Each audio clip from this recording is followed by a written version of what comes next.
She. By Bryan Abney. I don't know how it started really. I must have been 3. It seems to have started after I had consumed an overdose of baby aspirin. Enjoying the candy flavor, I climbed up to the medicine cabinet when my mother wasn't watching, and strategically opened the bottle, and who knows how many I ate. But when everything started racing in fast forward, and I was unable to understand anything around me, my mother must have noticed something was wrong with me. I remember her racing to the kitchen and mixing a large warm glass of water with mustard to have me throw up. I threw up. But between my consumption of the aspirins and the side effects, that was when I saw her. A little girl who stood near a doorway that led up to our attic.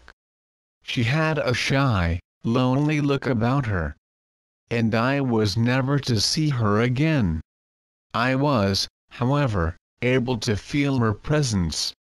And after a few weeks or so, I had developed the ability to sense her and communicate with her. We played together quite naturally. And I had an odd understanding that no one else was able to sense her. I have always found it difficult to explain my own sixth sense to others. I have read many books on parapsychology and extrasensory perception. And I have always found it quite odd that many hear voices, called clairaudience, or see visions, called clairvoyance, or any of the other clairs that seem to suggest the sixth sense is related to any of the other 5 senses. For to me, aside from that one brief vision of her, it is a sense all unto itself, with a unique function separate from the other 5 senses, and yet interdependent on the other senses at the same time. One day I was running wild playing in the overgrown grasses of a sprawling countryside in Clay City, Kentucky. The next day I was standing by a large tree gazing at a suburban cul-de-sac in Lebanon, Ohio. That is what it is like when you are 3 and your parents move to another home. It is as if you went to sleep at one home and woke up in another.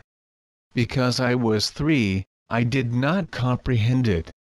I only knew everything was different. And that she was no longer around me.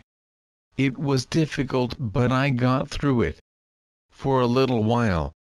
But after several weeks without her, I began my undercover investigation to find out where my mother had hidden the aspirin bottles.